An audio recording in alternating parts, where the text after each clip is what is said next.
Now, similar to the router, what I can do is in most of the today's scenarios, you might be using a router as a DHCP server. There might be limitations. Of course, the limitations are similar to the switch as well. But one of the main challenge you will face is in most of the today's scenarios, you will see L3 switches replaces majority of the routers, or maybe you use L3 switches for inter-VLAN routing because you have a multiple VLANs. You have a VLAN 10, VLAN 20, VLAN 30, VLAN 40, VLAN 50. Like you got some accounts department, marketing department, sales department, HR department, IT department. Like that, you will have plenty of departments, and each and every department needs to have a separate subnet to be used. Okay, like in my case, they'll be using 1.2.3.4.5 networks like that. Okay, now you can do the same thing on the router. If the router is using sub interfaces, you can make a router to do the job of a DHCP. Like the same way you have to do, just create the pool and you can do that. Or if you're mostly today's scenarios, you will see a multi-layer switch is always used, a multi-layer switch. And this multi-layer switch can also do the same job for you. Okay. So what we'll do is we'll try to create one more lab. In this lab, what we'll do is we'll assume as if we have the VLANs and we'll try to assign the subnets for multiple VLANs or the multiple computers here. Okay. So that's typically what we'll try to verify here. Okay. So in our case, we'll try to do that. So let's get started here. So I need to have my topology here to connect. Let's quickly set up the topology here. Now, if we just try to see, this is going to be the topology what I'll be using for verifying the same concept what I just discussed, where you can make an L3 switch can be used to support a DHCP service, because now mostly, as I said, when you have multiple VLANs, alternative to the router, you can make an L3 switch as well, which can be a DHCP server. So like alternative. And mostly here you'll have the SVI interfaces, which will be acting as a gateways. And you will be assigning the IP address to them. And this way we can also have a centralized management for the DHCP service, okay? Especially in the corporate networks, when you have multiple VLANs and the different departments, the L3 switch can be assigned with an IP address and the DHCP pool by creating a separate pool for each and every VLAN. And of course, this is another alternative, better for the large segmented LAN environments. Like I said, when you have multiple segments like VLANs, it will be easier for managing a large network, especially with an L3 switch compared to the routers. Okay, because the most of the L3 switches capable of supporting the routing and the switching capabilities, which makes very much suitable for managing the traffic between the VLANs as well.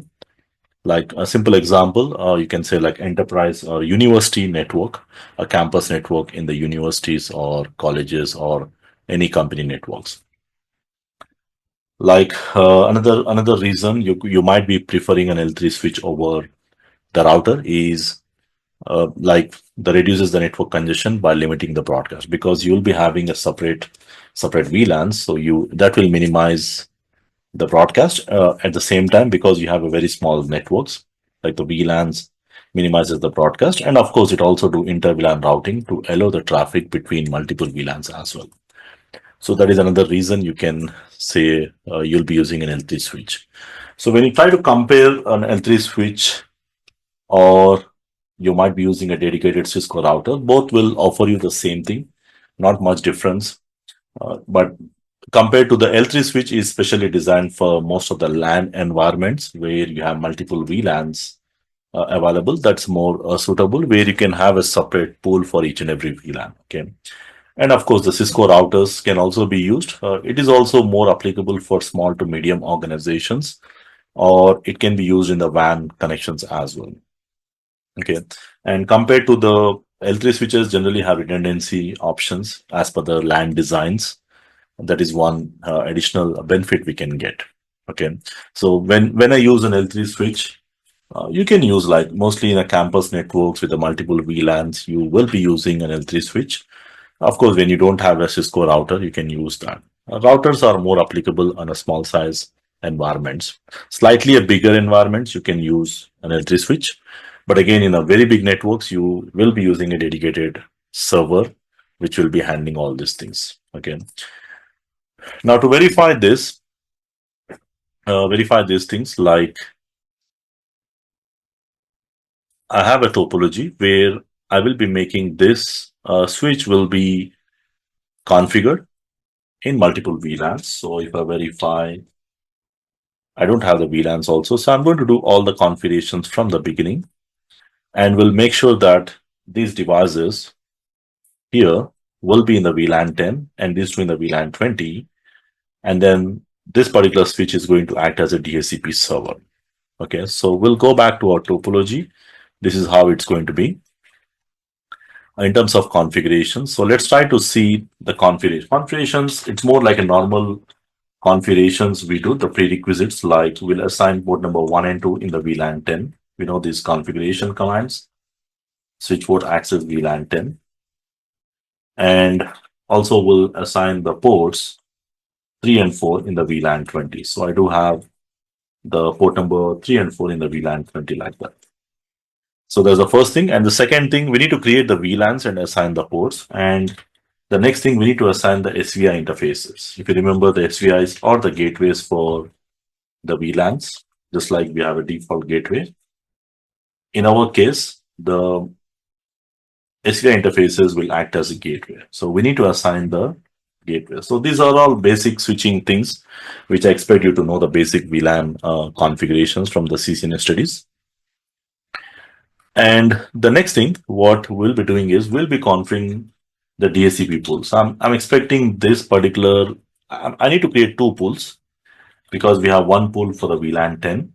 I'll give the name as a VLAN 10, and I'm going to say the IP address should be from 192.168.1.subnet, and the default router or the gateway will be 192.168.1.100. And I can exclude some addresses as per my requirement. I'm going to exclude 1.100. And also I'm excluding 1.1 to 1.10, assuming they are used for some other services. And then I'm going to create another pool for the VLAN 20 users. And this time it's going to be 192.168.2.subnet. And the default gateway will be 192.168.2.100. That's my gateway address. And additionally, if you have DNS and other things, you can also configure. So assuming we also have the DNS server on 172.16.1.1, let's assume that's my DNS server. Okay. I'm going to do the same thing on the VLAN 10 also, because in the future, these guys will be connecting to the DNS as well for resolution, assuming that I missed out on the VLAN 10. So I just configure. So in my scenario, I don't have a DNS server.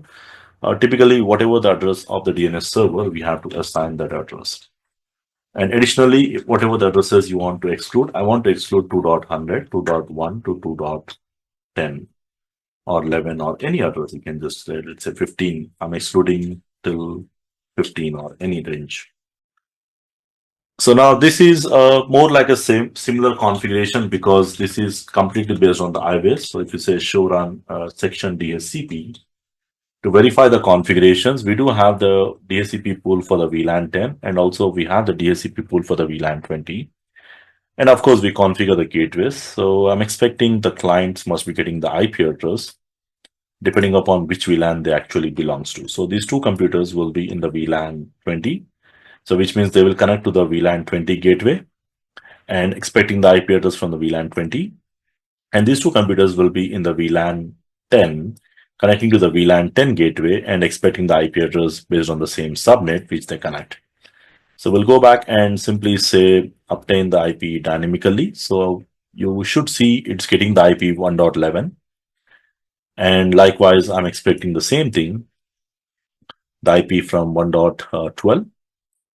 And these devices, I'm expecting them on a different subnet because they are in a different VLAN. So I'm expecting them to get the IP from 192.168.2.16. And this device, another device I have for verification, I'm expecting the IP address to 2.17.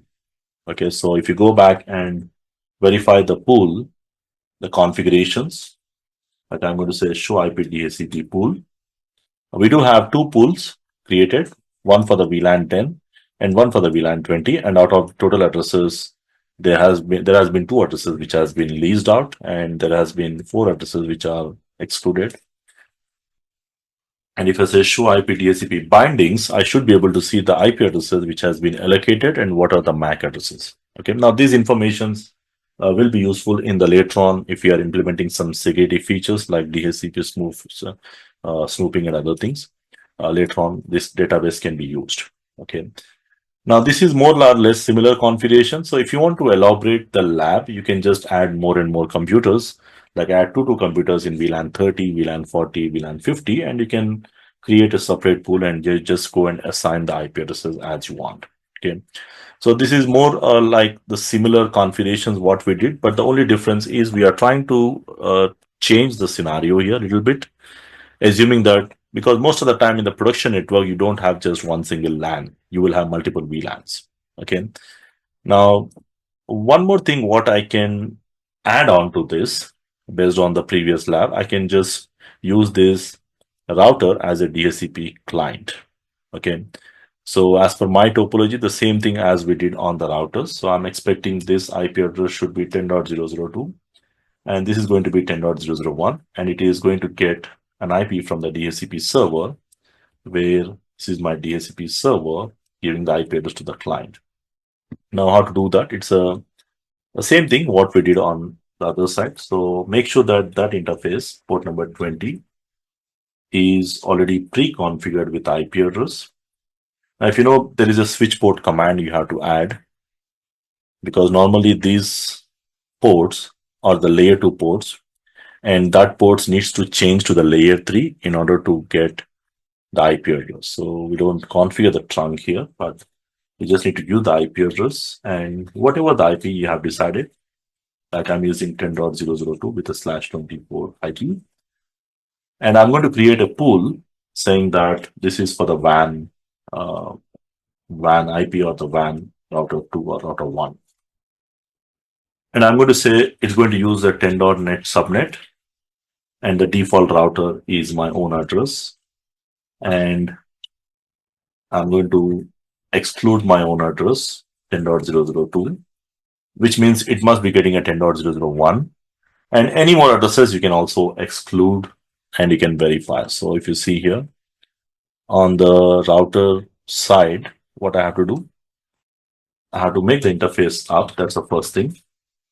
Interface F0 by 1. Make the interface up, no shutdown command. And what else I'm expecting? So I'm expecting the IP address, but I should give the IP address DHCP first. And you can see when I give the IP address DHCP, it immediately sends out a request and gets the IP address. You can see this console message, and we can verify that by using show IP interface brief. You can see the IP address I'm getting here.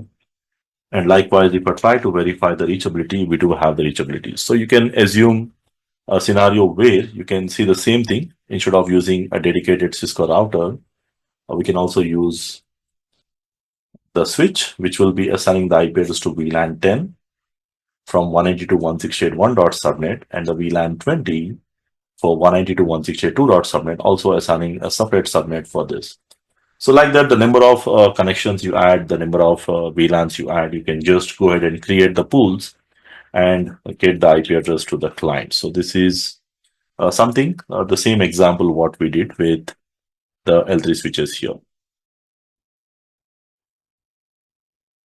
Now, there is one more thing we can quickly add up. What if you have multiple switches? Like if I take an example here, there might be scenarios where especially all these switches will be of a layer 2, where you have the users connecting in multiple VLANs. Like take an example, you have VLAN 10 and VLAN 20, VLAN 10 and the VLAN 20 like this. And you will have the links connecting between the switches. And obviously this link has to be trunk links. Okay, so you need to make sure that the links connecting between the switches should be trunk in order to reach out the DHCP server. Assume there is an L3 switch somewhere here, or it can be a router. If it is an L3 switch, then this link also should be a trunk link. So this is one additional thing you need to keep in mind, because technically, as I said, here I just configure a direct disk device as a DHCP server, but typically you might not be having the same case here. Like here, these all switches are L2 switches, which are configured with access ports, and the links connecting between the switches has to be trunk, because whenever this particular client sends out a request, it should be able to reach the SVI, and that is only possible when the links are connecting between the switches in the same VLAN, or it should be trunks. So as we are using multiple VLANs, these all links should be trunk. Okay, remember that one point. As of now, here we are not adding that, but when you are implementing the labs, you can just try to simulate this one as well. You can just add one L2 switch and one L3 switch, and you can add the trunk link and do the verification. So without trunk, it's not going to work, because for the VLAN users to be able to reach out the gateway to send out a DHCP request, uh, trunk link is a prerequisite, the switching part generally. So there are majority of the things we need to know, the prerequisites like switching, routing, whatever is required. We have to understand that part as well. So in our case, specifically in this lab, what we did, we tried to configure this as a DHCP server and the clients. And of course, if you have any intermediate switch, then make sure that the link connecting between switch to switch is going to be a trunk link.